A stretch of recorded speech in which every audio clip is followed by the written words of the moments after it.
Aujourd'hui, avec la présence de notre sœur Mara-Luisa, ici dans l'église, nous la recevons avec tout notre cœur, avec toute notre âme. On remercie notre Dieu pour toutes ses bénédictions. Et mille merci pour nous permettre d'avoir notre sœur Mara-Luisa ce soir. Nous allons donc la recevoir avec tout notre cœur. Que la gloire soit pour le Seigneur. Bonsoir. Mes très chers frères et très chères sœurs, ici, de Orchideas, à Bogota, en Colombie.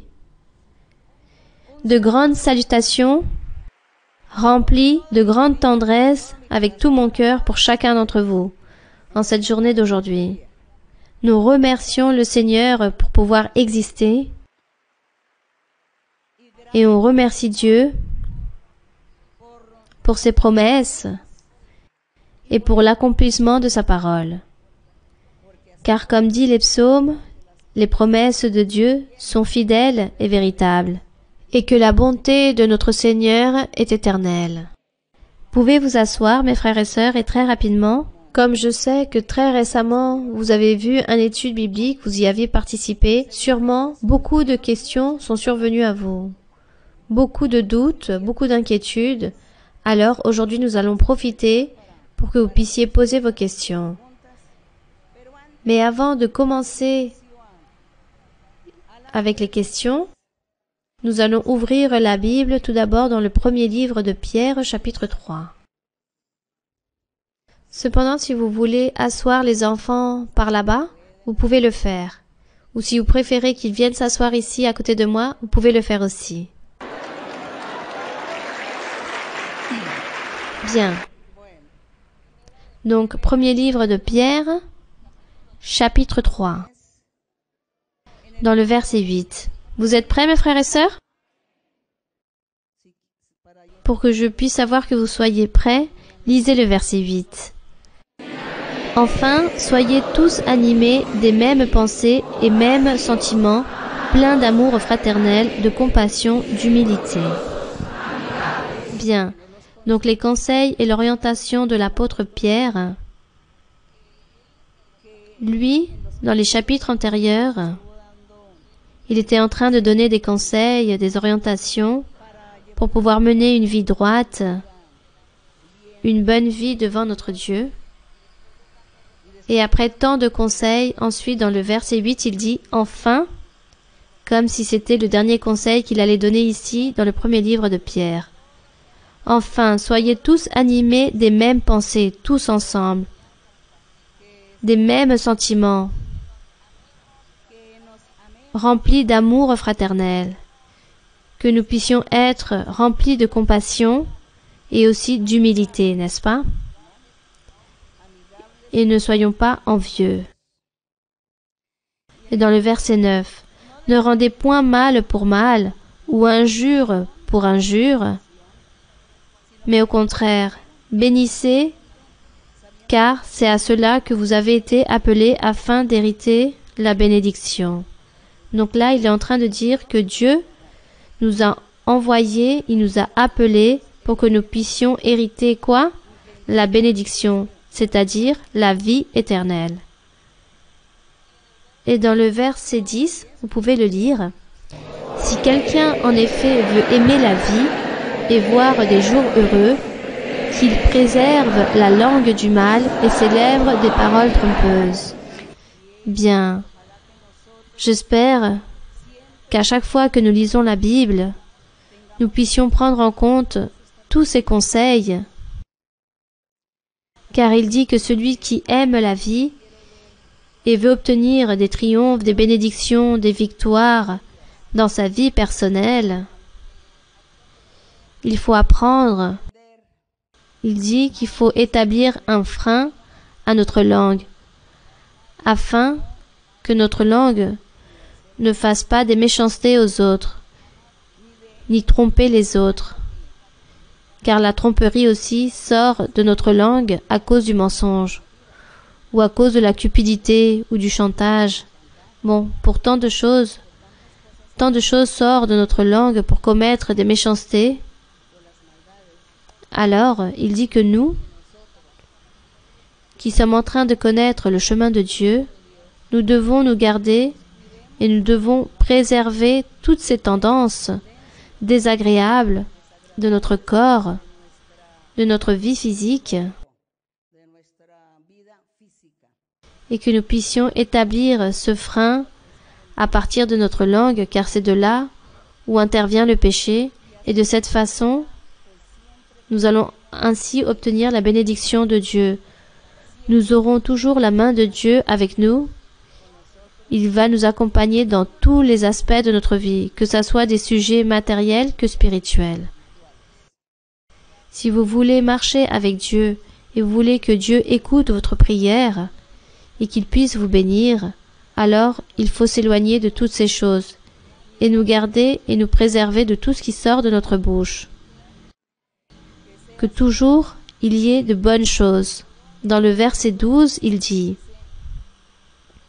plutôt le 11, qu'il s'éloigne du mal et fasse le bien, qu'il recherche la paix et la poursuive, car les yeux du Seigneur sont sur les justes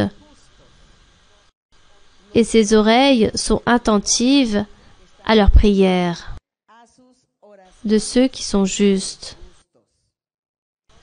Mais la face du Seigneur est contre ceux qui font quoi? Le mal. Il s'agit de promesses que Dieu a données à travers de ses apôtres.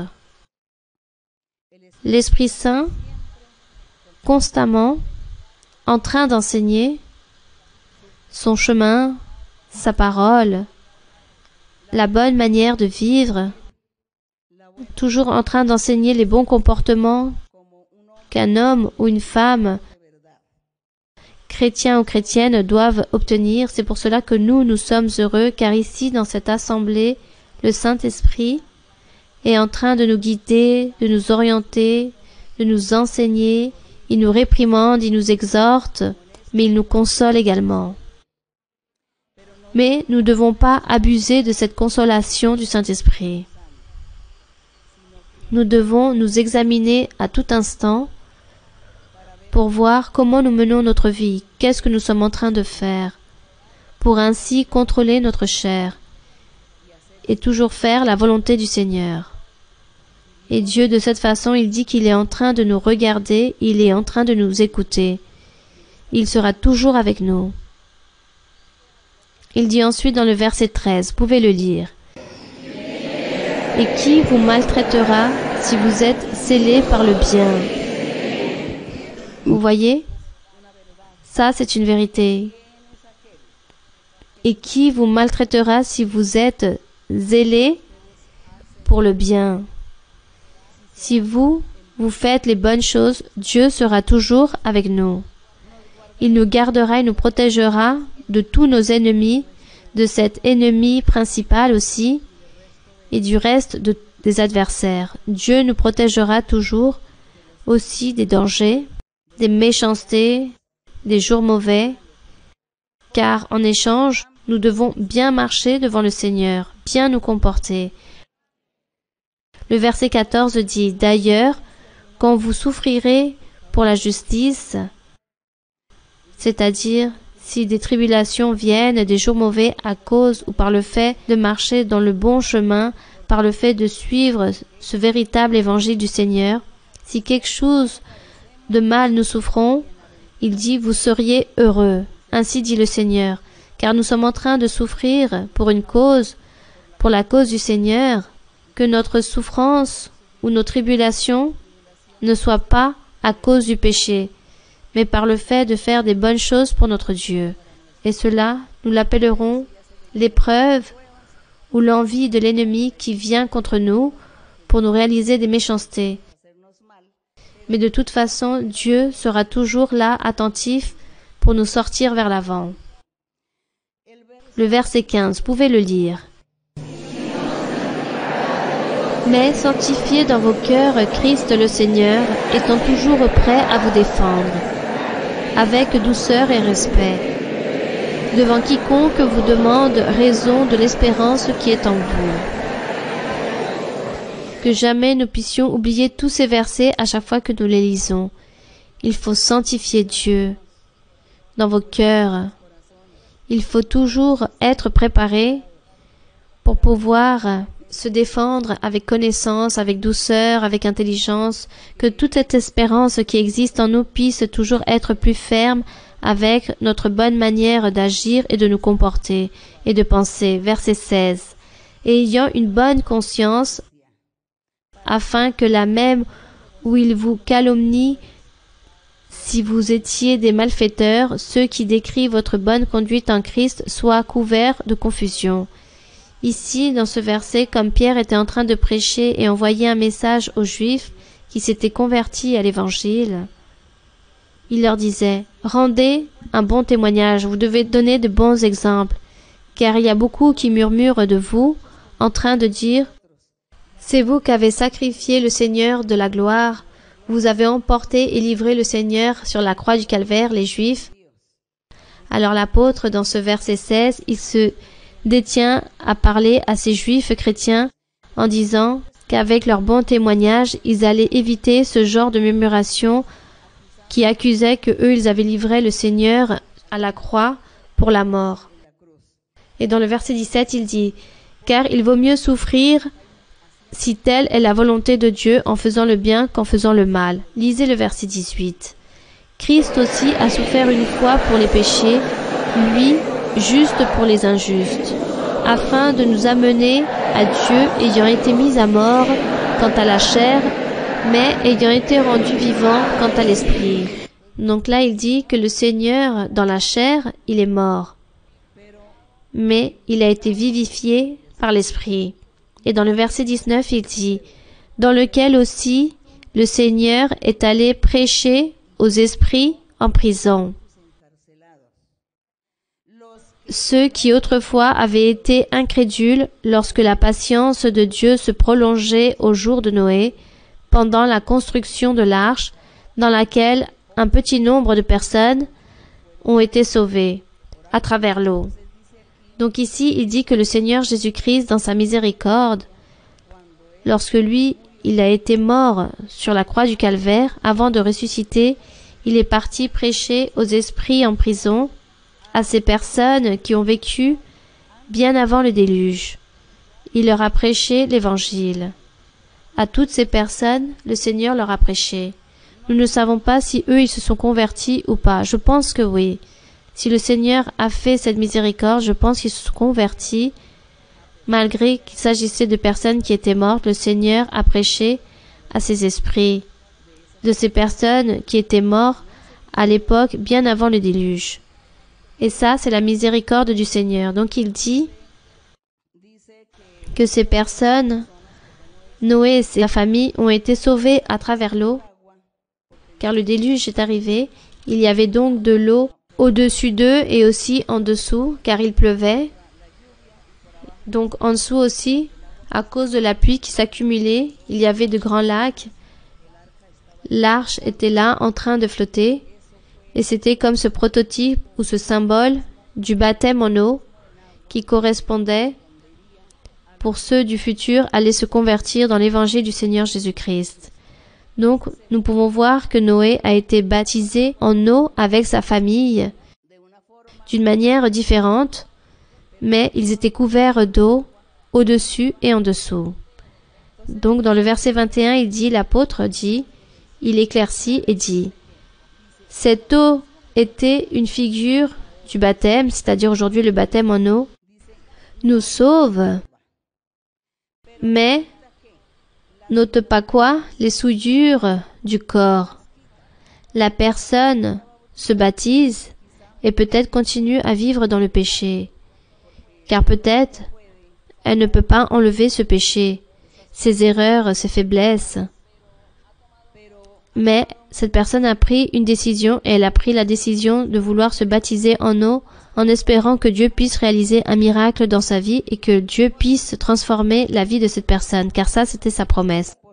Donc l'apôtre dit très clairement que ce baptême en eau ne sauve pas, ne purifie pas, il n'enlève pas les souillures du corps ou le péché, mais ce baptême, c'est comme un engagement d'une bonne conscience envers Dieu. Donc pour obtenir une bonne conscience envers Dieu. par la résurrection de Jésus-Christ. C'est-à-dire que la personne prend une décision, je viens à l'église pour recevoir la prophétie, Dieu m'a convaincu, et maintenant, je veux continuer dans cette voie, je veux continuer dans cette église, je veux continuer à lire la Bible, mais je veux recevoir aussi tout ce que Dieu m'a promis dans la prophétie. Je crois que Dieu, il existe et qu'il se trouve dans ce lieu. J'ai donc pris la décision de continuer vers l'avant. Voilà ce que dit la personne. Et la personne est dit, et ensuite, que dois-je faire? Se baptiser en eau. Oui, je vais me baptiser en eau, car je veux suivre cette voie. Et j'espère que Dieu puisse me changer, que Dieu puisse me transformer. Voilà ce que la personne dit. Et ici, lorsqu'il parle d'un engagement d'une bonne conscience envers Dieu. Verset 22. Qui est à la droite de Dieu depuis il est allé au ciel, et que les anges, les autorités et les puissances lui ont été soumis. À qui? À Jésus-Christ. Que la gloire soit pour notre Seigneur. Pour les personnes qui disent que le Seigneur Jésus-Christ était un homme quiconque, c'était un prophète, mais ici il dit que le Seigneur Jésus, à sa droite, il y avait ses anges, les autorités et des puissances, tant spirituelles comme physiques, tous assujettés au Seigneur Jésus-Christ, lui en train de gouverner en tous et en tout. Donc nous nous sentons très fiers, très heureux d'avoir cru en le Seigneur, d'être venus dans ce lieu et de nous trouver face au chemin de Dieu, la vérité de notre Dieu. Quel privilège si grand nous avons, et que Dieu puisse continuer à nous aider à valoriser toutes ces bénédictions qu'il nous a données, tout ce que lui il est en train de nous offrir. On remercie notre Dieu. Bien. Donc maintenant, nous allons commencer avec les questions que vous avez aujourd'hui. Bonsoir ma sœur Mara-Luisa. J'ai une question qui se trouve dans Marc, chapitre 3, verset 27. En résumé, il parlait ici des scribes qui blasphémaient contre le Saint-Esprit car ils disaient que le Seigneur Jésus-Christ possédait un esprit impur. Et il disait dans le verset 27, « Personne ne peut entrer dans la maison d'un homme fort et piller ses biens sans avoir auparavant lié cet homme fort, alors il pillera sa maison. » S'il vous plaît, si vous pouviez nous expliquer ce verset, ma sœur. Comme eux, ils disaient ici dans le verset 24, le Seigneur disait, « Si un royaume est divisé contre lui-même, ce royaume ne peut subsister. » Comme le Seigneur Jésus disait qu'il était possédé d'esprits impurs, et tout ce qu'il disait c'était à travers ce démon. Et le Seigneur dit, si cela était le cas, comment le démon peut pardonner des péchés, ou comment peut-il réaliser le bien aux autres? Comment le démon peut réaliser des miracles et ôter l'affliction ou les maladies à une personne? Comment le démon ou le diable peut réaliser toutes ces choses si le diable est toujours en train de commettre des méchancetés et faire souffrir les êtres? C'est pour cela que le Seigneur a dit qu'un royaume ne pouvait être divisé. C'est pourquoi le Seigneur dit, si moi je fais tout selon vous à travers le diable, alors le diable est en train de se diviser car je suis en train de réaliser des bonnes œuvres. Et le diable, lui, ce qu'il fait, c'est faire de mauvaises œuvres pour détruire les êtres, les personnes. Voilà ce que le Seigneur a expliqué dans son enseignement. Et c'est pour cela qu'il leur dit, dans le verset 26, « Si donc Satan se révolte contre lui-même, il est divisé, il ne peut subsister. Son règne, il y mettra fin. Le règne du diable. Nul ne peut donc entrer dans la maison d'un homme fort et piller ses biens sans avoir auparavant lié cet homme fort, être prévenu pour savoir qu'est-ce qu'il y a à l'intérieur pour réaliser ce dépouillement. » Donc le Seigneur ici était en train de leur donner cette logique pour que eux ils puissent comprendre que tout ce que on était en train de critiquer, de murmurer contre lui, n'avait aucune logique, n'avait aucune raison d'être, et le Seigneur leur faisait voir la réalité, en leur disant, « Regardez que le diable, on ne peut pas le diviser. Il ne fait pas de bonnes choses aux personnes, il réalise que des méchancetés et détruit. Et le Seigneur, ce qu'il faisait, c'était des choses bonnes. » Et voilà ce que le Seigneur a voulu enseigner pour pouvoir leur ouvrir les yeux et leur donner cet entendement. Et ici, lorsqu'il parle le Seigneur du blasphème, il dit Je vous le dis en vérité, tous les péchés seront pardonnés au fil des hommes et les blasphèmes qu'ils auront prospérés. Mais il dit, quiconque blasphémera contre le Saint-Esprit n'obtiendra jamais le pardon et il est coupable d'un péché éternel. Donc le Seigneur aussi leur a enseigné qu'ils devaient se garder de parler à la légère car ils étaient en train de blasphémer. Bien, continuons avec une autre question. Bonsoir ma sœur Mara-Luisa. Soyez la bienvenue ici dans l'église de Orchidéas. Tous les frères et sœurs, nous vous recevons avec beaucoup de tendresse. J'ai la question suivante à vous poser dans Matthieu chapitre 5, versets 27 et 28. Matthieu chapitre 5, versets 27 et 28. Oui ma sœur. Oui ma sœur. Je peux lire? Oui ma sœur. Verset 27. Vous avez appris qu'il a été dit, tu ne commettras point d'adultère. Verset 28. Mais moi, je vous dis que quiconque regarde une femme pour la convoiter a déjà commis un adultère avec elle dans son cœur. Et c'est ici dans le verset 28 où je veux focaliser ma question.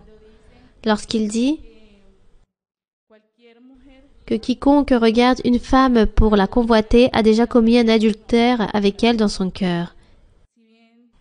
Et ma sœur, comme nous le savons si bien, dans le verset 27, nous avons compris qu'il s'agit de l'adultère physique. Dans le verset 28, il parle d'un adultère commis dans son cœur. De quelle façon, ma sœur Mara-Luisa, aujourd'hui, ce péché, parmi tous les péchés, a un effet, ou quel est l'effet qu'il a au milieu de notre vie spirituelle? Bon, l'effet est toujours le même. Celui-ci ne change pas. Rappelez-vous qu'ici dans la Bible, tant le Seigneur comme les apôtres, le conseil qu'ils disent, c'est toujours se garder et se protéger des mauvaises pensées. Et les mauvaises pensées sortent d'où? Du cœur. Le Seigneur disait, du cœur sortent les mauvaises pensées. Du cœur sortent les adultères, les homicides, les impuretés, les vols. Tout cela sort à partir du cœur et de là proviennent les mauvaises pensées. Et le Seigneur était en train d'enseigner que la personne non seulement pêche, en train de commettre l'acte physique, mais aussi juste par le fait de penser et de vouloir le désirer, le souhaiter. Donc, c'est pourquoi il dit quiconque regarde une femme pour la convoiter, ça veut dire qu'il la désire, il la regarde et la désire. Et nous n'allons pas savoir quelle autre pensée a cette personne à ce moment-là. Donc cette personne est en train d'offenser Dieu, car Dieu est le seul à savoir et connaître les pensées de chacun. Lui, il connaît toute personne, il connaît les pensées de chacun, toutes leurs intentions. Et en cela, c'est ce que nous devons nous garder, nous protéger par rapport à toutes ces choses. C'est la même chose comme la malice, l'envie, la cupidité.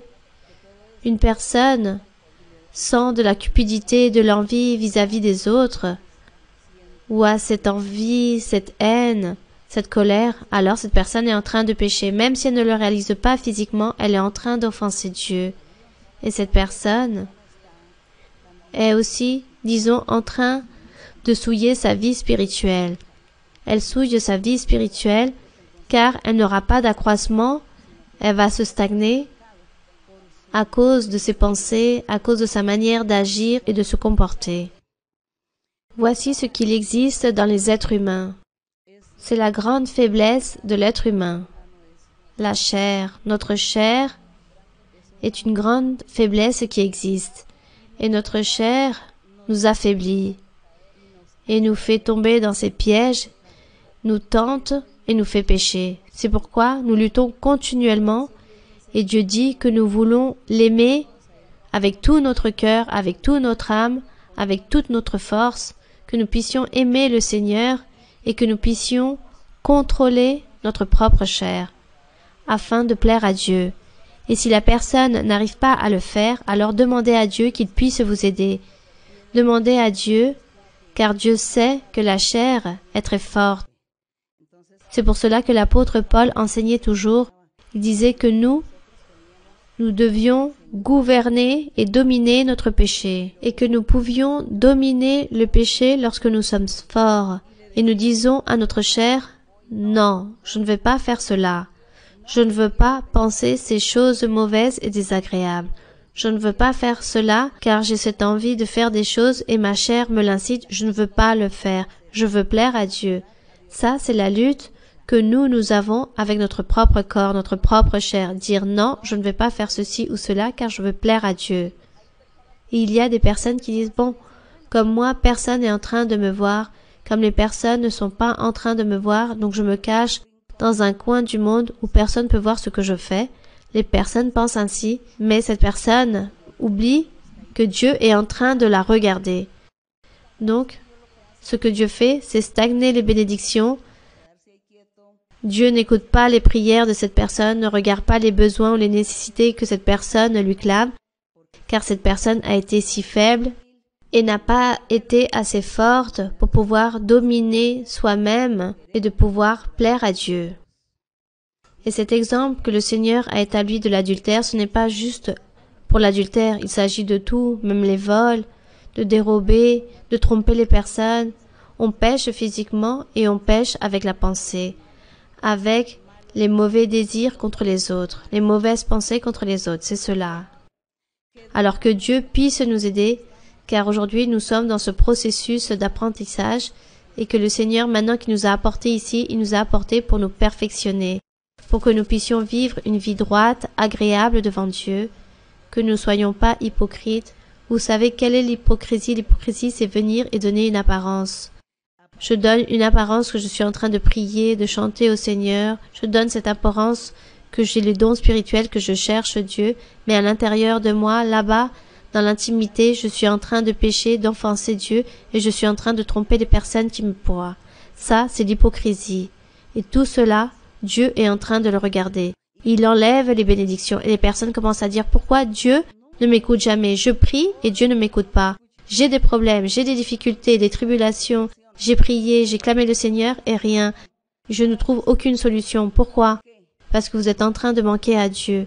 Là-bas, en secret, là-bas dans un coin caché, vous êtes en train de manquer à Dieu et c'est pour cela que Dieu n'agit pas avec nous. Voici les réponses à tout cela. Continuons vers l'avant avec une autre question. Ma sœur Mara-Luisa, bonsoir. Bienvenue à l'église de Orchidéas. Ma sœur, si vous me le permettez, je voudrais vous poser une question que certains frères me l'ont posée et pour eux, je voudrais citer certains versets de la Bible avec votre permis. Je vais commencer à lire dans Marc 11, versets 22 au 24. Oui. Jésus prit la parole et leur dit, « Ayez foi en Dieu. Je vous le dis en vérité, si quelqu'un dit à cette montagne, « Ôte-toi de là et jette-toi dans la mer », et s'il ne doute point en son cœur, mais croit ce qu'il dit arrive, il le verra s'accomplir. C'est pourquoi je vous le dis, tout ce que vous demanderez en priant, croyez que vous l'avez reçu et vous le verrez s'accomplir. » Et dans d'autres passages de la Bible, le Seigneur dit que tout ce que nous allons demander en son nom, le Seigneur nous le donnera.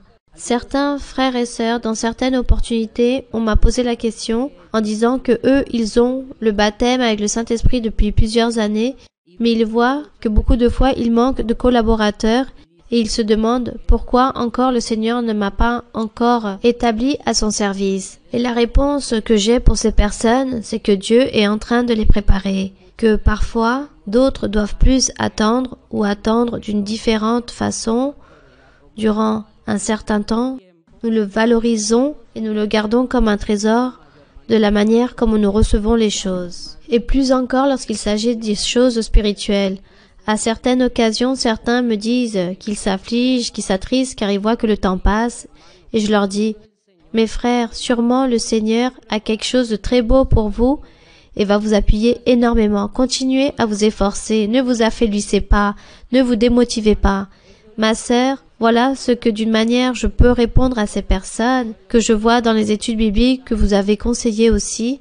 Mais qui mieux que vous, cette prophétesse de Dieu, pour ses frères et sœurs qui souhaitent de tout leur cœur servir le Seigneur et qu'ils attendent depuis un certain bon moment cette merveilleuse bénédiction, qu'à certaines occasions ils disent « Que me manque-t-il » et parfois je leur dis « Peut-être vous efforcez un peu plus, vous dévouez un peu plus. Alors, ma sœur, je vous remercierais si vous pouviez m'aider ou du moins à ses frères et sœurs de leur répondre d'une autre façon vu que vous êtes la prophétesse de Dieu. Que Dieu vous bénisse énormément. Merci.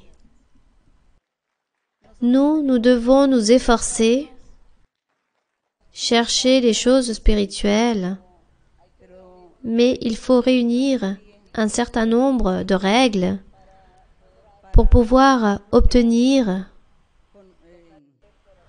ou toucher le cœur de Dieu et pour que Dieu puisse nous bénir comme nous le voulons avec les dons spirituels, car nous le souhaitons tous.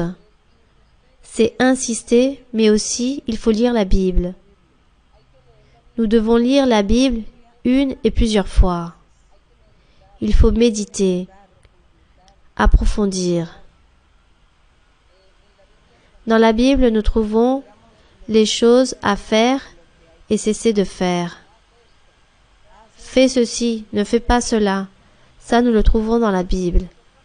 Et nous lisons pour pouvoir trouver ce que Dieu veut que nous puissions faire pour lui plaire. Et nous sommes là dans cette recherche, et ensuite, lorsque nous allons prier ou nous allons dans les cultes de louange, nous devons insister au Seigneur. Est-ce aujourd'hui, Seigneur? Est-ce que c'est aujourd'hui que tu vas me baptiser? Vas-tu me donner les dons spirituels aujourd'hui? Et toujours insister de cette façon avec cette sûreté, sans peur, sans sentir de timidité, sans avoir de doute, mais toujours continuer avec ce même effort, ce même acharnement de venir pour chercher les choses spirituelles. Mais aussi, nous analysons notre vie, car si nous sommes en train de vivre dans le péché et pratiquer le péché, alors Dieu ne va pas nous bénir. Il s'agit donc d'une série de compléments. Il s'agit de beaucoup de choses, les règles qu'il faut réunir pour que nous puissions obtenir ces bénédictions ou ces bénéfices spirituels devant le Seigneur. Je m'en souviens que j'ai duré 3 ans en train de chercher le baptême avec le Saint-Esprit. Je me réunissais à une église évangélique. Et dans ces églises évangéliques, il était très rare qu'on puisse permettre à une personne de recevoir le baptême avec le Saint-Esprit. Eux, ils ne permettaient pas qu'il y ait des visions, des songes et beaucoup moins des prophéties, mais que les personnes puissent parler en langue. Et moi, j'ai duré 3 ans en train de chercher à l'époque. Il s'agissait juste d'un culte, de prière, de louange. Et moi, toutes les semaines, est-ce aujourd'hui que Dieu va me baptiser ou pas? Et 3 ans sont passés, et je disais, cela est très difficile de recevoir le baptême avec le Saint-Esprit. Et je me disais en moi-même, je pense que je vais mourir et je ne vais même pas recevoir ce baptême avec le Saint-Esprit. J'étais si anxieuse, j'avais ce désir, cette envie de vouloir recevoir le baptême, mais d'un autre côté, je lisais la Bible. J'étais toujours en train de lire la Bible, en train de chercher, en train de réaliser des recherches et voir qu'est-ce que je devais faire pour plaire à Dieu, qu'est-ce que je devais cesser de faire pour plaire à Dieu. J'étais toujours dans ce plan et je me suis dédiée à faire cela. Et je disais, c'est difficile de parler en langue. Sûrement je vais mourir et je ne vais rien recevoir. Bon, jusqu'au jour où Dieu m'a surpris. Cela fut très beau, mais je vous raconte mon insistance, l'insistance que j'avais est de changer. Car lorsque Dieu dit tu dois cesser d'être colérique, d'être rempli de conflits, la murmuration, le commérage. Tout cela, nous devions obéir au Seigneur et changer par rapport à cet aspect. Et ne pas regarder avec des yeux d'envieux ou d'orgueil ou de colère les autres. Et si vous sentez que vous avez quelque chose de cela, alors dites Seigneur, je crois qu'il y a des mauvais esprits qui viennent, me possèdent, ils sont là, ils sont en train de m'attraper, en train d'établir tous ces obstacles dans ma vie spirituelle, car ils ne permettent pas que je puisse recevoir les choses spirituelles. Aide-moi, Seigneur, à changer, à me délivrer de tout cela. Libère-moi. Car aussi, lorsqu'il y a tant de mauvais esprits qui veulent posséder les personnes, alors cela aussi fait qu'il y a un empêchement pour recevoir les choses spirituelles. Donc nous devons tous lutter. Il y a des personnes qui disent non, moi je n'arrive pas à réfléchir. Je suis comme une personne qui est folle et qui ne peut réfléchir. Comment Dieu va me délivrer? Oui, vous pouvez avoir des moments qui sont sereins et vous pouvez clamer le Seigneur et dites Seigneur, sois bon avec moi et Dieu vous aidera. Dieu regarde nos situations, mais il faut nous efforcer pour pouvoir apprendre et connaître le chemin de Dieu et être très droit, honnête, sincère avec nous-mêmes et avec les autres. Car tout cela, ce sont les règles. Dieu nous aidera. Il faut s'efforcer pour pouvoir obtenir ces bénédictions spirituelles. Parfois, Dieu fait des promesses très merveilleuses. Et les promesses s'accomplissent, sans que nous-mêmes nous nous rendons compte. Mais c'est très beau. Et pour que cela s'accomplisse, j'ai dû parcourir quelque chose dans ma vie très difficile pour pouvoir obtenir aujourd'hui ce que Dieu aujourd'hui est en train de me promettre. Voilà ce que nous faisons, nous pensons et nous disons et nous nous rendons compte que Dieu accomplit. Mais avant tout, il faut savoir comment nous marchons devant Dieu. Ça, c'est ce qu'il y a de plus beau. Voilà, tout cela est merveilleux. Il ne faut donc pas cesser de lutter. Il ne faut pas se démotiver. Il faut toujours être attentif à cette bénédiction. Car à n'importe quel moment, cela arrivera. Bien, continuons. Oui, continuons avec une autre question. Bonsoir, ma sœur Mara-Luisa, bienvenue à l'œuvre d'Orchidea. Par promesse du Seigneur, je vais vous poser cette question. Elle se trouve dans Ézéchiel du chapitre 24 du verset 15 au 19. Je vais lire, ma sœur. La parole de l'Éternel me fut adressée en ces mots. Fils de l'homme, voici je t'enlève par une morte soudaine ce qui fait les délices de tes yeux. Tu ne te lamenteras point, tu ne pleureras point, et tes larmes ne couleront pas. Ma question se base lorsqu'il dit « Je t'enlève par une mort soudaine ce qui fait les délices de tes yeux ». Ici, il parle par rapport à l'épouse de Ézéchiel que le Seigneur l'a emportée. Que pouvons-nous comprendre par rapport aux délices de tes yeux? Merci, ma sœur. Vous êtes tous dans Ézéchiel chapitre 24, du verset 15. Le Seigneur avait donné une illustration au peuple d'Israël. À l'époque d'avant, lorsqu'est venue cette prophétie à Ézéchiel, historiquement, Jérusalem était citée par les armées babyloniennes. Et Ézéchiel avait été emporté captif avec un autre groupe de personnes à Babylone. Ézéchiel se trouvait là-bas, joint au fleuve Kédad, et eux, ils étaient là-bas avec ce groupe de personnes, de prisonniers, disons-le ainsi. Ils étaient emportés là-bas à travers l'armée babylonienne, tant à Jérusalem et comme à l'extérieur de Jérusalem, c'était le territoire d'Israël, il y avait les armées en train d'ôter la vie aux personnes, en train de tuer toutes les personnes, et à l'intérieur de la ville de Jérusalem, il s'est produit quelque chose de très dur pour eux, car Dieu a permis que cette armée puisse détruire le temple que Salomon avait bâti, et que puisse la ville être totalement brûlée. Tout a été détruit, toute la ville de Jérusalem, et le temple que Salomon avait bâti était à ce moment-là le délice des yeux des Israélites ou des Juifs. C'était leur plaisir qu'ils avaient pris en voyant cette ville tomber en ruine. Car il s'agissait du temple le plus beau, le plus merveilleux, le plus glorieux, le plus merveilleux et qui avait été bâti dans le territoire d'Israël, et Dieu était avec Salomon pour pouvoir construire ce temple. Et la ville de Jérusalem était la ville que Dieu avait choisie pour lui. Le Seigneur disait, celle-ci sera ma ville, celle-ci sera ma Sion. Et lui, il avait choisi Israël. Parmi toutes les tribus qui existaient à Israël, il s'agissait de 11 tribus. Il dit qu'il a choisi Jérusalem, cette Judée. Et donc, tout s'est converti en cet orgueil de ces personnes, de ces Juifs qui étaient en train d'habiter dans ce territoire de Judée, spécialement la ville de Jérusalem. Ça, c'était cet orgueil et l'envie pour les autres nations païennes.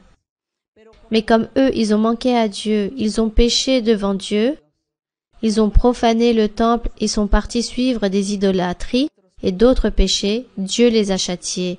C'est pour cela que Dieu avait dit à Ézéchiel, dans le verset 15. Il lui a dit, « Fils de l'homme, voici je t'enlève par un mort soudaine ce qui est le délice de tes yeux, c'est-à-dire son épouse. » Et le Seigneur dit, « Je vais te l'enlever, voir qu'est-ce que tu vas ressentir. Mais lorsque je vais te l'ôter, tu ne vas pas te lamenter, ni même la pleurer, et tu ne feras pas un deuil non plus. » Cette situation était très dure, Dieu en train de donner cette illustration avec la même épouse du prophète. C'est pourquoi il lui dit, « Tu ne vas pas pleurer, tu soupireras en silence, ne prends pas le deuil des morts, attache ton turban. » Bon, dans le verset 17, il lui a donné plein de conseils qu'il ne fallait rien faire de ce qu'il devait faire lorsque quelqu'un meurt. Et Ézéchiel dit dans le verset 18, « J'avais parlé au peuple le matin. » Il leur a donné la prophétie.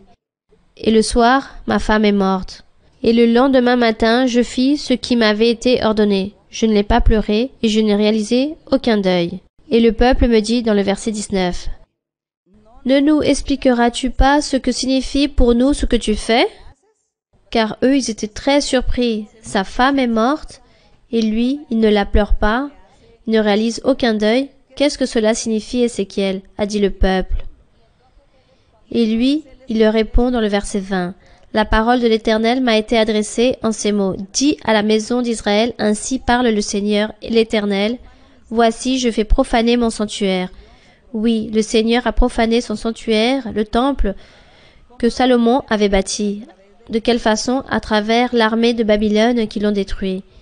Et le Seigneur dit dans le verset 21. Voici, je vais profaner mon sanctuaire, l'orgueil de votre force, les délices de vos yeux, l'objet de votre amour. Et vos fils et vos filles que vous avez laissés tomberont par l'épée. Tout le monde va mourir à travers toute l'armée de Babylone. Vous ferez alors comme j'ai fait, vous ne vous couvrirez pas la barbe, vous ne mangerez pas le pain des autres, vous aurez vos turbans sur la tête et vos chaussures aux pieds, vous ne vous lamenterez pas et vous ne pleurerez pas, mais vous serez frappés de langueur pour vos iniquités et vous gémirez entre vous. Et de ce fait, Dieu n'allait pas être avec eux en train de les consoler, car ça, c'était l'illustration métaphorique que Dieu avait donnée au peuple en train d'utiliser l'épouse d'Ézéchiel. C'était très triste pour le prophète que Dieu eût employé cet exemple, oui, cet exemple avec cette illustration en train d'utiliser la femme du prophète. Mais lui, il a dû se soumettre à la volonté de Dieu pour ainsi permettre tout cela et le peuple tout surpris. Et c'est pourquoi il disait, je vais ôter ce délice, ce temple que Salomon avait créé. Ça, c'est le délice qu'il y a à vos yeux, je vais vous l'ôter. Mais par contre, vous allez mourir et personne ne va vous enterrer, car il n'y aura personne qui va célébrer des deuils. Et cela s'est produit exactement ainsi, car ils ont dit que tous sont morts à l'intérieur de la ville, tous sont morts, et les mêmes corps qui étaient en train de se décomposer ont produit une peste, et d'autres mouraient à cause de la peste, d'autres à cause de la famine, et à l'extérieur, les personnes mouraient à cause de l'épée, à cause de la guerre.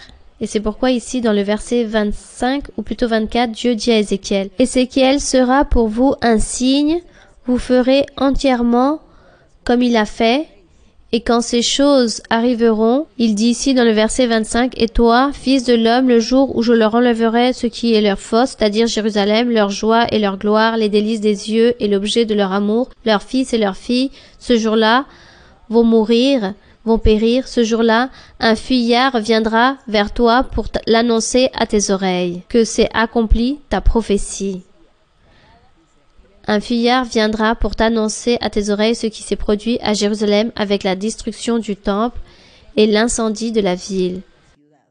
Le verset 27 dit, « En ce jour, ta bouche s'ouvrira. » Il dit à Ézéchiel, « Pour parler avec ce fuyard, tu parleras, car en ces jours-là, il était resté muet. Et Dieu lui ouvrira la bouche pour qu'il puisse parler, et tu diras à ce fugitif, tu seras pour eux un signe, et ils sauront que je suis l'Éternel. » Voilà, ce fut l'irritation de Dieu contre cette ville, contre ce peuple. Tout ce qui leur est arrivé est très douloureux, car Dieu leur a donné l'illustration avec la même épouse d'Ézéchiel. Mais lui, autant que serviteur de Dieu, il a dû se soumettre à la volonté du Seigneur et obéir. Voilà ce qui s'est produit. C'est très important de lire l'histoire aussi. Il faut lire Chroniques, Rois, car là se trouvent toutes les histoires de comment Dieu a permis que puisse se détruire ce peuple d'Israël, cette ville de Jérusalem, à cause du châtiment du péché qu'ils avaient commis. Bien. Continuons? Continuons, oui? Ma sœur Maralusa, bonsoir. Que Dieu vous bénisse, aujourd'hui et toujours. Ma sœur Maralusa, j'ai une question dans le livre de Lamentations, chapitre 3, versets 27 et 28. Lamentation 3. Oui, ma sœur. 27? 27 et 28, oui, ma sœur. Donc, très rapidement, cherchez Lamentation 3, 27, 28. C'est pratiquement presque la même chose de ce que nous venons de parler, le sujet de lamentation. Oui, mon frère. Le verset 27 dit: Il est bon pour l'homme de porter le joug dans sa jeunesse. Il se tiendra solitaire et silencieux, parce que l'Éternel le lui impose. Ma sœur Maralusa, j'ai le privilège d'être dans l'Église depuis que je suis enfant, et dans différentes occasions, le Seigneur en prophétie me dit: Tu vois des choses, mais vaut mieux que tu restes silencieux. Et je peux dire que cela s'est accompli. Bon, vous dites que vous avez vu des choses, mais des choses bonnes ou mauvaises? Eh bien, bonnes et mauvaises. Et rester silencieux, je pense, s'il s'agit de mauvais exemples, de mauvais témoignages, ne suivez pas cela. Mais enseignez. Si vous avez l'opportunité d'enseigner, de réprimander, faut le faire. Continue, mon frère. Merci, ma sœur. Donc, cela aussi va avec le sujet de la jeunesse, ma sœur. Car beaucoup de fois, on vous a demandé comment mener la jeunesse dans l'Église. Mais avec ces exemples que le Seigneur permet que nous puissions voir, disons, quel est le propos, disons-le ainsi, que nous puissions voir ces exemples bons, mais aussi mauvais, disons, depuis que nous avons cette conscience ici, depuis que nous sommes jeunes ici dans l'Église. Si vous pouviez, ma sœur, s'il vous plaît, m'approfondir un peu plus ces versets. Bon, donc Dieu traite de la même façon les adolescents, il les traite de la même façon que les adultes. L'adolescent ne va pas s'échapper des mains de Dieu. Dieu ne va pas dire « Ah, mon pauvre, comme tu es adolescent et à peine tu es en train d'ouvrir les yeux au monde, mon pauvre, je vais te tolérer. » Non. Dieu ne fait pas d'exception. Dans Ecclésiaste, il dit « Rappelle-toi, ô jeune, de ta jeunesse. Continue à chercher Dieu, car Dieu, lui aussi, va te faire payer selon tes œuvres. Ne te laisse pas mener du mauvais témoignage, des mauvais exemples des autres, de tes compagnons.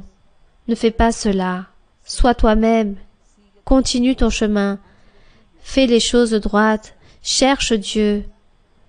Ça, ce sont les conseils qui sont écrits là-bas dans Ecclésiaste pour les jeunes. Car Dieu dit qu'il leur fait payer aussi selon leurs œuvres. C'est juste que dans la jeunesse, selon les âges, peu importe ce que les personnes voient, chacun va comprendre le bon chemin et le mauvais chemin. Et ces enfants savent déjà quel est le bon et le mauvais chemin. Ils le savent déjà. Donc eux, ils n'ont pas besoin de dire comme celui-ci a fait ceci ou cela, moi aussi je vais le faire. Chacun dira, je veux plaire à Dieu, car je veux que Dieu puisse me bénir. Je veux que Dieu puisse me donner des triomphes dans mes études, que je puisse être intelligent, que je puisse recevoir de bonnes notes, de bonnes qualifications, qu'on puisse me donner de bonnes appréciations. Je ne sais pas, que d'autre peut souhaiter un enfant? Lui, il veut cela. Donc pour cela, il sait qu'il doit plaire à Dieu, qu'il faut être obéissant, ne pas être menteur, ne pas être bagarreur, ne pas dire de mensonges ou ne pas blesser les autres, rien de cela. Alors, si le même enfant est en train de comprendre, alors comment serait cet adolescent? De même que l'adulte, Dieu est là, en train de faire payer aussi. Il y a beaucoup d'adolescents que Dieu a beaucoup utilisés, leur a donné des dons spirituels depuis très jeunes, et ceux-là ont été des exemples. Je connais beaucoup qui sont des exemples et qui enseignent aux autres personnes. Ils enseignent aux autres, même parfois ils enseignent à l'adulte qu'ils puissent bien se comporter, qu'ils puissent se tenir à la hauteur dans leur vie spirituelle. Alors, si dans la prophétie on vous dit « tu vas voir beaucoup de choses mais tu dois rester silencieux », ce n'est pas se taire, je dirais plutôt ce serait à ne pas commencer à critiquer ou à me scandaliser ou revenir en arrière à cause de ces choses mauvaises que j'ai pu voir. Et je vais me scandaliser et je ne vais plus revenir à l'église. Non. Si j'ai vu quelque chose de mauvais et je continue à voir quelque chose de mauvais, alors je vais voir la personne ou je lui rappelle et je lui dis « il me paraît que tu es en train de manquer. Il me semble que tu ne devrais pas te comporter de la sorte ou parler ainsi, car toi, tu es une personne, tu es une candidate à que Dieu puisse te bénir, que Dieu puisse t'utiliser dans le futur et regarde ce que tu es en train de faire ou de dire ou de penser. Voici ce qui me semblerait correct. Et si vous voyez de bonnes choses, alors encore mieux, car il faut suivre les bons exemples, les bonnes choses. Mais tandis aux choses mauvaises, fuyez des mauvais exemples, et si vous pouvez orienter et conseiller, faites-le, car cela est important. Bien, continuons avec une autre question. Bonsoir, ma sœur Maralusa. Mon âme se réjouit une fois de plus d'être face à vous. Dans le psaume 33, il dit ainsi « Il aime la justice et la droiture. La bonté de l'Éternel remplit la terre. » Mais dans Jacques 2, 12 et 13, il dit ainsi « Parlez et agissez comme devant être jugés par une loi de liberté. »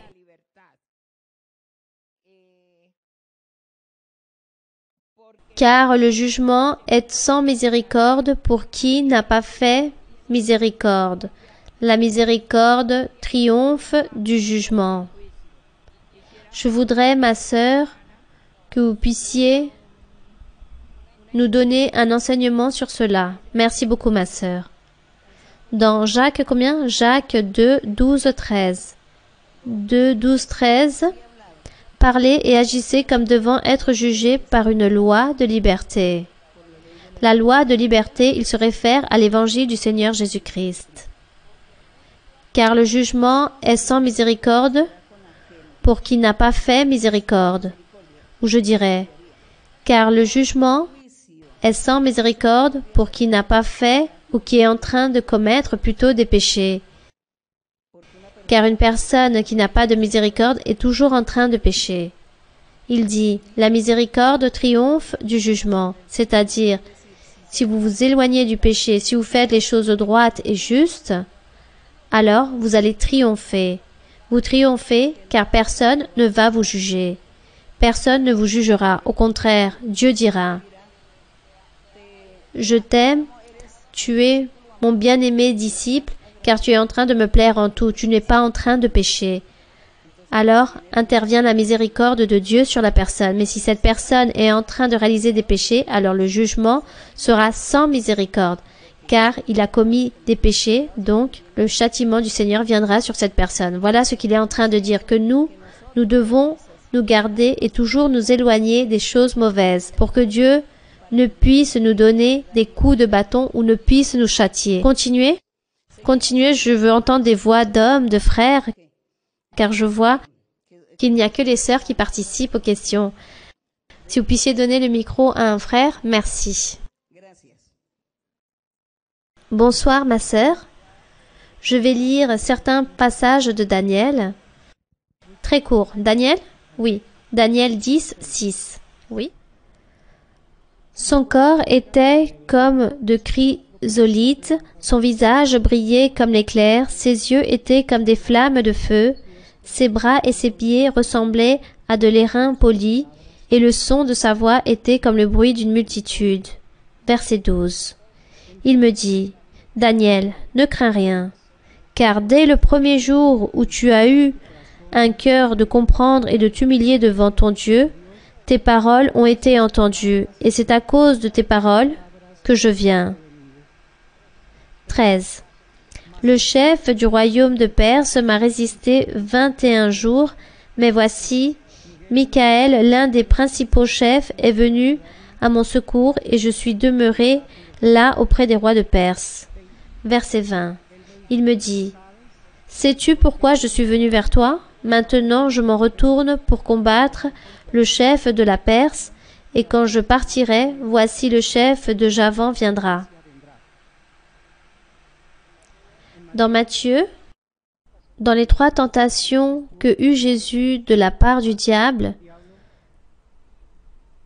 il dit ainsi, dans Matthieu 4, verset 8, le diable le transporta encore sur une montagne très élevée, lui montra tous les royaumes du monde et leur gloire. Et il lui dit, je te donnerai toutes ces choses si tu te prosternes et m'adores. Et enfin, dans le premier livre de Pierre 3,22 dont nous venons de lire, où la sœur nous parle et nous dit, tous les royaumes sont soumis à Jésus-Christ notre Seigneur. Dans le premier livre de Pierre 3,22. Et ma question est, Jésus a dit, mon règne n'appartient pas à ce monde. Les règnes appartiennent à l'ennemi, ils sont soumis à Dieu selon Daniel. L'ange de Dieu qui s'est présenté a dit, je suis venu à toi pour te répondre, car tu es intervenu dans les choses de Dieu. C'est pour cela que je suis venu, mais je lutte avec le roi de Perse et de Grèce, et je dois continuer à me battre avec lui. Lui, c'était l'ange de Dieu avec un autre ange en train de se battre avec d'autres chefs de ce monde ou avec des autorités des régions célestes adversaires. Celle-ci est ma question, ma sœur. Ces autorités ou ces chefs, ces êtres, étaient des esprits très puissants, d'un grand rang. Ils avaient possédé les règnes ou l'empire, disons. L'empire, ils avaient possédé l'empire, car à l'époque de Daniel existait alors l'empire babylonien. Et dans l'empire babylonien est entré le diable et a possédé le roi de Babylone, pour que le roi de Babylone puisse détruire les Israélites. Mais après cet empire babylonien venait un autre royaume, un autre empire, est venu le règne des Médès, le règne des Perses, et ces rois étaient possédés d'esprits de la part du diable, des esprits de grande force, et eux y venaient pour lutter contre le peuple de Dieu. La lutte était spirituelle et physique. Il y avait ce combat. Et ici, le Seigneur lui dit qu'après cela, il devait lutter avec d'autres autorités, il devait lutter avec ses autres chefs, et qu'était venu un ange pour le secourir. Comme une manière, le Seigneur en train de procéder, car Dieu est puissant, et lui, il fait toutes les choses comme il le souhaite et comme il veut. Pour lui, il n'a pas besoin d'aide, mais Dieu a voulu se manifester de cette façon ici par rapport au règne ou aux empires, car Dieu a toujours voulu utiliser les êtres humains. Par exemple, Dieu n'avait pas besoin des prières de Daniel pour pouvoir faire tout ce qu'il voulait faire avec le peuple d'Israël, ou avec cette lutte que eux ils avaient eue à l'époque lorsqu'il y a eu le peuple d'Israël, ceux qui étaient captifs emportés à Babylone durant 70 ans. Durant tout ce temps, il y a eu cette lutte, mais Dieu se recrée dans les êtres humains, car lui, il veut que l'être humain puisse affronter, puisse lutter, puisse prier, puisse obtenir la miséricorde de Dieu, le pouvoir de Dieu, l'appui de Dieu. Car Dieu peut tout faire tout seul. Mais lui, il dit que pour cela, il a créé les êtres humains pour que les êtres humains soient pour la louange de Dieu, mais aussi puissent être cet instrument dans la main de Dieu pour pouvoir se battre contre les forces du mal. Donc, ces règnes, lorsqu'il dit qu'est venu l'ange pour le secourir, et qu'ensuite venaient d'autres empires, comme l'empire grec, car le diable aussi, tous ces mauvais esprits sont venus pour posséder le roi de l'empire grec. Après était venu l'empire romain aussi, et dans l'empire romain, tous ces grands personnages, César, étaient possédés par des mauvais esprits, et tous étaient en train de se battre contre les enfants de Dieu, contre le peuple de Dieu. La bataille était physique, mais aussi spirituelle. Aujourd'hui, nous sommes aussi en train de vivre une guerre contre ces forces spirituelles, avec toutes ces autorités, tous ces chefs qui vivent dans les airs. Aujourd'hui, nous sommes en guerre avec le diable et toute son armée. Nous sommes en train de nous battre aussi. Et cette guerre est physique, mais aussi spirituelle. Physique, car le diable vient et nous commet des méchancetés. Il établit des maladies, des tribulations, des accidents. Il fait que nous manquons de tout, d'argent, il y a des dettes, nous ne pouvons rien acheter, nous ne pouvons pas manger, les mauvaises nouvelles, les incompréhensions, les séparations, les mariages qui sont détruits. Tout cela est la guerre de l'ennemi physiquement contre nous. Et spirituellement, l'ennemi vient pour nous troubler, pour établir des doutes, pour que nous puissions douter, pour que nous puissions être possédés, par exemple, par des mauvais esprits. Nous commençons à faire des choses désagréables et mauvaises et nous ne plaisons pas à Dieu. Nous abandonnons pas le péché, mais au contraire, nous suivons toutes ces choses physiques et matérielles de la vie. Alors, spirituellement aussi, nous avons cette guerre, cette lutte contre l'ennemi. Et cet adversaire fait que nos voisins soient contre nous, que nos compagnons d'études, nos camarades soient contre nous, ou qu'il y ait de l'envie contre nous par rapport à l'entreprise, les affaires, peu importe nos situations, le diable est là contre nous pour nous faire des choses mauvaises, pour nous affaiblir, pour nous faire chanceler. Alors comme nous pouvons voir, nous aussi nous avons cette lutte spirituelle et physique. Et même si ici dans le verset que nous avons lu que le Seigneur Jésus, il est puissant, il gouverne, oui, les pouvoirs, les règnes, tout cela se trouve dans la main de Dieu et c'est lui qui gagne la bataille. Mais Dieu permet aussi que nous puissions lutter. Il ne va pas nous mettre sur un plateau d'argent. Lui, il veut que nous aussi nous puissions nous battre pour voir jusqu'où, avec notre foi, avec la confiance en Dieu, avec nos propres capacités, avec nos talents, avec l'obéissance envers Dieu, avec le fait d'abandonner le péché, jusqu'où nous pouvons triompher par rapport à cet adversaire. Et nous triomphons par rapport au diable, surtout lorsqu'il nous établit des pièges d'une manière ou d'une autre. Donc nous devons triompher. Et ça, c'est la guerre et la lutte que nous avons. Et la lutte continue. C'est pour cela que l'apôtre Paul disait aussi, aujourd'hui, il n'y a plus ces guerres physiques. On ne se bat pas pour quelque chose de physique, un territoire, des terres. Aujourd'hui, la lutte est contre toutes ces autorités et dominations qui se trouvent dans les airs, le diable et tous ses serviteurs. Et le Seigneur, lui, il nous garde, il nous protège. Mais à qui il protège et qui il garde? À ceux qui sont courageux, ceux qui sont forts, ceux qui se sont éloignés du péché, ceux qui sont en train de plaire à Dieu, ceux qui veulent faire la volonté de Dieu, à ceux qui aiment Dieu, à ceux qui louent le Seigneur. C'est cela.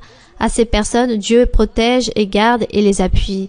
Et ceux qui sont instables, qui vivent une vie médiocre dans leur vie spirituelle, alors Dieu les abandonne et ensuite vient l'ennemi et établit toutes ces tribulations, ces pièges, afin de faire sortir toutes ces personnes de l'Église. Les personnes partent, reviennent en arrière et renoncent le fait de chercher Dieu. Et tout cela à cause de quoi? Car ils n'ont pas été assez sincères, ils ont été obstinés, ils n'ont pas voulu s'éloigner du péché. Les personnes ont été désobéissantes. Donc, mes frères et sœurs, la lutte continue toujours à être présente et nous devons nous battre. Mais si nous suivons et nous faisons la volonté du Seigneur, nous allons toujours triompher. Nous allons toujours triompher, c'est cela. Et on remercie le Seigneur. Moi, je remercie le Seigneur, car plus de 50 ans, nous sommes en train de lutter ici avec notre ennemi, et Dieu nous a toujours appuyés, et Dieu a toujours accompli ses promesses. Il ne nous a pas menti, il ne nous a pas trompés, mais nous venons la main de Dieu, là, face à ses promesses. On remercie le Seigneur. Et c'est très triste, oui, que certains sont partis ou sont revenus en arrière, car le malheur survint sur eux. Mais à ceux qui sont courageux, comme dit le Seigneur, le royaume de Dieu est pour ceux qui sont courageux, qui supportent la tribulation, qui supportent les jours mauvais, qui supportent la maladie, qui supportent tout et continuent vers l'avant, toujours de manière ferme pour plaire à Dieu.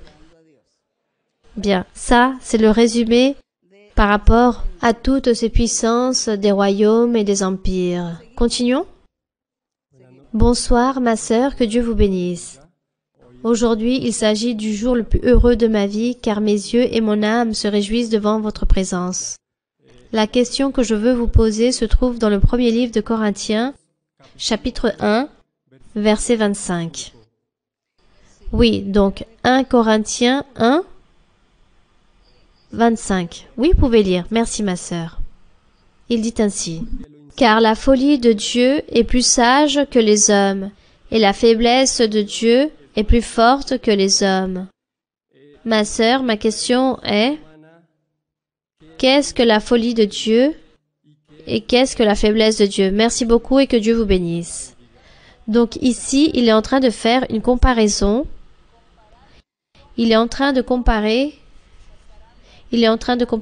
dit que la faiblesse qui existe en Dieu est plus forte que le pouvoir humain. Le pouvoir humain, la force humaine, cette partie faible qui n'existe pas, ce fut juste une illustration, une manière de parler, une manière de dire les choses. Il dit qu'elle est plus forte. Cette petite faiblesse de Dieu est plus forte que tout le pouvoir de l'humanité. Alors, imaginez-vous comment Dieu serait grand et puissant. Et que tout ce qui est par rapport à la folie, Dieu n'a pas cela. C'est juste qu'il le dit de manière illustrative pour que nous puissions comprendre le pouvoir et la grandeur et la capacité de Dieu. Afin que nous puissions assimiler qu'est-ce que Dieu, qui est Dieu avec sa puissance, avec sa grandeur. Car Dieu couvre tout l'univers. Il couvre absolument tout. C'est cela. C'est comme dire la poule qui couvre ses poussins. Ainsi est Dieu, assis sur l'univers, et nous, là, à ses côtés, il est en train de nous couvrir. Disons que c'est une manière d'illustrer la grandeur de notre Dieu, car cela n'a aucune vraiment de comparaison. Continuons. Oui, continuons. Ma sœur Maralisa, bonsoir. Bienvenue ici dans votre maison à Orchidéas. Tous les frères et sœurs, nous sommes très heureux. Nous vous attendions avec beaucoup d'allégresse. Merci beaucoup, ma sœur, pour votre travail infatigable. Réellement, c'est admirable de voir comment tous les jours vous êtes en train de visiter une église différente. Et cela, c'est un grand motif de bénédiction pour chacun d'entre nous. Merci beaucoup, ma sœur. Je voudrais, ma sœur, vous poser une question dans le livre de Actes, dans le chapitre 4, verset 32. Dans Actes 4. Oui, ma sœur. Oui. La multitude de ceux qui avaient cru n'était qu'un cœur et une âme. Nul ne disait que ses biens lui appartinssent en propre, mais tout était commun entre eux.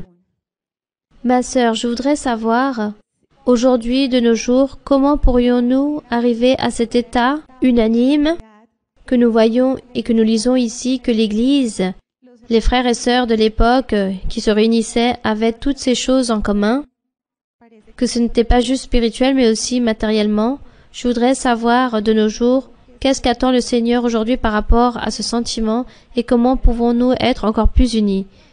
Bon, lorsqu'il disait qu'ils avaient toutes les choses en commun, c'était que les personnes, leur cœur, n'allait pas derrière toutes ces choses physiques et matérielles. À l'époque, ici, là, il se réfère à toutes ces choses matérielles comme l'argent, les aides, des choses comme la nourriture, les vêtements, avoir un toit et avoir de l'argent pour pouvoir se chausser. Anciennement, réaliser des dons aux apôtres pour que les personnes pauvres de l'Église puissent se le partager. Cela, c'est ce qui s'est produit au début. Ensuite, le Saint-Esprit a enseigné et a guidé et a orienté comment il fallait réaliser toutes ces choses, comment chacun devait procéder face à toutes ces choses. Mais à l'époque, c'était ainsi. Et aujourd'hui, les personnes donnent leur offrande ou leur dîme parce que Dieu leur révèle, parce que Dieu établit cela dans leur cœur, leur montre et leur enseigne. Aujourd'hui, disons qu'il s'agit d'une manière différente d'agir, de procéder, car aujourd'hui cela n'existe plus, ou du moins on ne peut pas dire « apportez-nous des paniers remplis de courses de nourriture » car cela est interdit par la loi, par les gouvernements.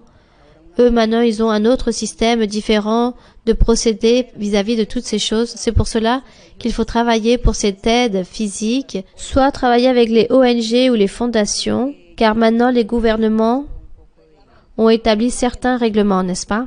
Mais ici, ce qui était beau, c'était le début de l'Église, lorsque les personnes, disons, s'éloignait de toutes ces choses matérielles et avait ce cœur plutôt généreux pour donner des dons ou des aides, et tout était en abondance. Et ensuite, Dieu a commencé à révéler aux apôtres, aux disciples, comment il fallait faire vis-à-vis de toutes ces choses, de toutes ces aides. Par là, nous voyons que l'apôtre Paul disait à certains, « Et tous qui apportent tous ces dons, laissez-les là-bas à Jérusalem jusqu'à que j'y aille. » Car l'Église a commencé à s'agrandir, à s'accroître, et le système changeait au fur et à mesure. Donc ici, ce qu'il y a de plus beau, c'est le cœur généreux, bon pour pouvoir aider lorsqu'on peut. Aujourd'hui, il existe beaucoup de personnes. À l'époque, il y avait très peu de personnes. Aujourd'hui, il y a beaucoup de personnes. À l'époque d'avant, il n'y avait pas tant de nécessités physiques non plus comme il existe aujourd'hui. À l'époque, on obligeait les hommes à travailler et à accomplir avec leurs responsabilités dans leur foyer. C'était une obligation. Et eux, ils devaient travailler et apporter la nourriture dans leur foyer. Aujourd'hui, il s'agit d'un libertinage où les personnes sont devenues irresponsables. Si irresponsables qu'aujourd'hui, tout le monde doit travailler pour pouvoir survivre. Et personne va commencer à attendre en disant que l'époux ou le mari, c'est lui qui doit travailler, qui doit apporter le pain à la maison. Aujourd'hui, tous travaillent, car il n'y a plus d'argent parce que les salaires ne sont pas assez hauts, et les autres par irresponsabilité, car des fois, il y a des personnes irresponsables. Anciennement, l'homme qui était irresponsable était lapidé ou on le livrait en prison ou c'était un homme mort par le fait d'être irresponsable. Car c'était eux qui étaient sortis de la loi de Moïse, il s'agissait de règlements à accomplir et les non-juifs aussi étaient en train de mener cet ordre des juifs, ils copiaient les lois que Dieu avait envoyées aux juifs, leur manière de vivre, d'être responsables et accomplir avec tous ses devoirs dans leur foyer. Donc, à l'époque, on ne voyait pas tant le phénomène qu'il existe aujourd'hui. Aujourd'hui, il y a beaucoup d'irresponsabilité, que ce soit de la part des hommes ou des femmes, et par rapport au foyer, aux enfants et toute la famille. C'est pourquoi nous avons tant besoin du Seigneur, que le Seigneur puisse nous enseigner à être organisés, responsables, travailleurs et accomplir nos devoirs. C'est cela. Bien, continuons vers l'avant. Il nous reste un peu de temps pour une ou deux questions. Bonsoir, ma sœur. Pour moi, il s'agit d'un grand honneur de pouvoir me diriger à vous, ma sœur. C'est une promesse du Seigneur que j'allais vous poser une question et que ça allait être pour édification de l'Église. Merci beaucoup, ma sœur, pour me donner cette opportunité. Je peux lire, ma sœur? Oui, s'il vous plaît. Car Dieu a dit... Qu'est-ce que vous alliez lire? Matthieu 15. Matthieu 15, verset 4. Oui. Car Dieu a dit, « Honore ton père et ta mère, et celui qui maudira son père ou sa mère sera puni de mort. » Mais vous, vous dites, « Celui qui dira à son père ou à sa mère, « Ce dont j'aurais pu t'assister est une offrande à Dieu », n'est pas tenu d'honorer son père ou sa mère. Ma sœur, pour moi, c'est une question un peu complexe. Cela était pour l'époque d'avant, à cause de la loi de Moïse. Car par la loi de Moïse, dans les commandements du Seigneur, il disait qu'il fallait honorer son père et sa mère, et honorer voulait dire respecter, aimer, en prendre soin jusqu'au jour de leur mort. Il fallait donc survenir aux besoins des parents jusqu'au jour où ils allaient mourir.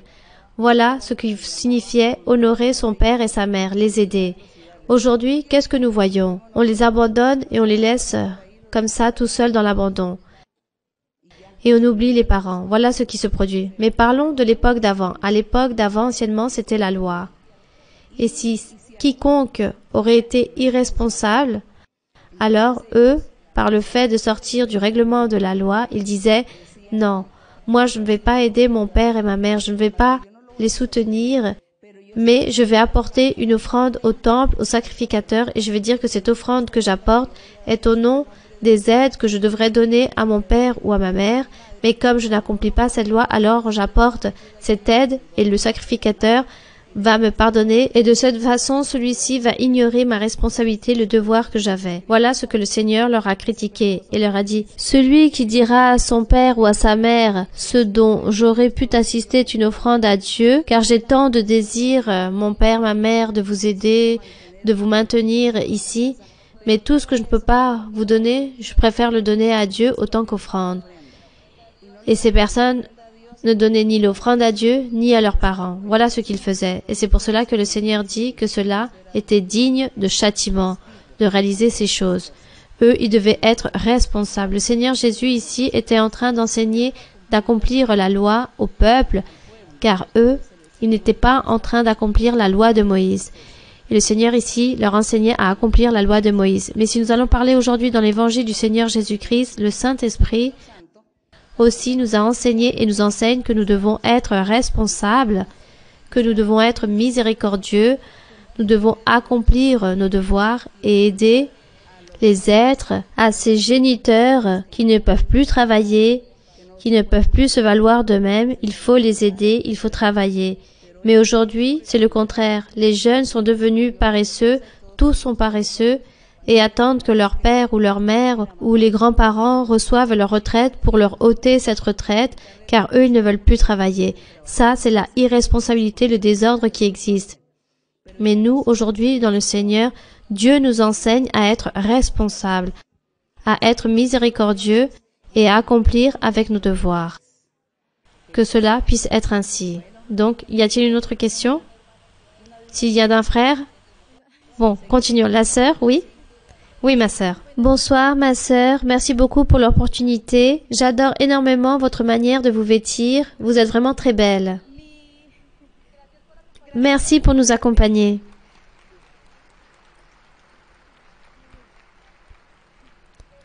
Ma sœur, ma question se trouve dans Deutéronome 5, 17. Oui. Donc il dit, tu ne tueras point. Eh bien, ma question est une promesse du Seigneur que j'allais vous poser cette question que j'avais toujours gardée dans mon cœur. Je suis vétérinaire et parfois je dois prendre des décisions d'appliquer de l'euthanasie à mes patients, aux animaux ou aux personnes? Aux animaux, ma sœur.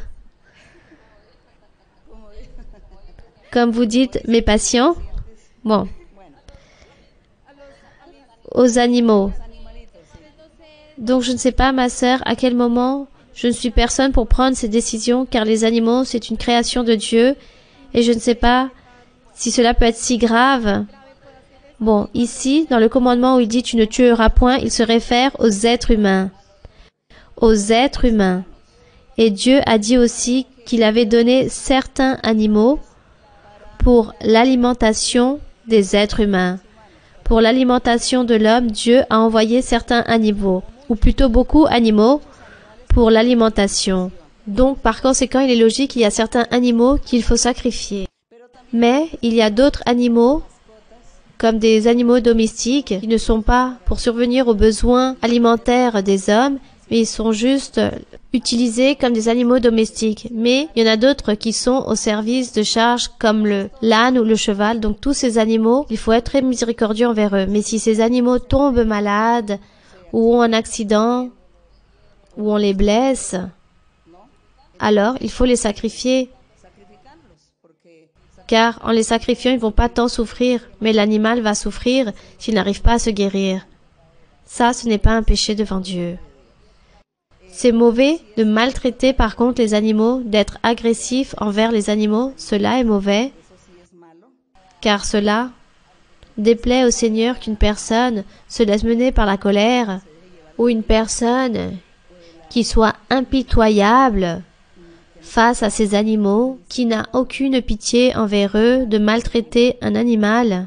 Il faut donc se garder de cela. Par exemple, une personne qui donne des coups de pied à un animal, ou un coup de bâton, ou qui lapide un animal, cela il ne faut pas le faire. Au contraire, il faut en prendre soin. Car malgré que ce soit des animaux, même un enfant de Dieu ne fait pas cela. Un enfant de Dieu est miséricordieux et aime les êtres. Même les plantes, il faut les aimer. Toutes les choses végétales, il faut faire attention à tout cela. Que Dieu nous enseigne la bonne manière de vivre. C'est cela. Que Dieu puisse nous enseigner à vivre correctement.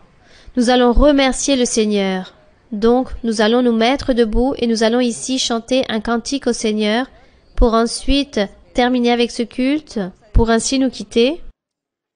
Et nous allons réaliser cette prière en demandant à Dieu des miracles, des merveilles, des manifestations provenant du Seigneur, pour les maladies et pour tous les besoins et tous les souhaits qu'il y a dans vos cœurs. Nous allons donc demander tout cela au Seigneur et vous allez prier. Chacun d'entre vous, vous allez demander de tout ce que vous avez besoin. Si vous avez des souhaits, alors demandez au Seigneur, il va vous les exaucer. Alors nous allons tous demander au Seigneur. Bien, nous allons donc prier. Père Saint, béni soit notre Seigneur. Merci Seigneur en cette journée, en cette soirée, car nous avons été aujourd'hui ici en train de glorifier ton nom, nous avons médité en ta parole. Nous avons, Seigneur, pu apprendre à savoir comment mieux nous comporter dans ton chemin.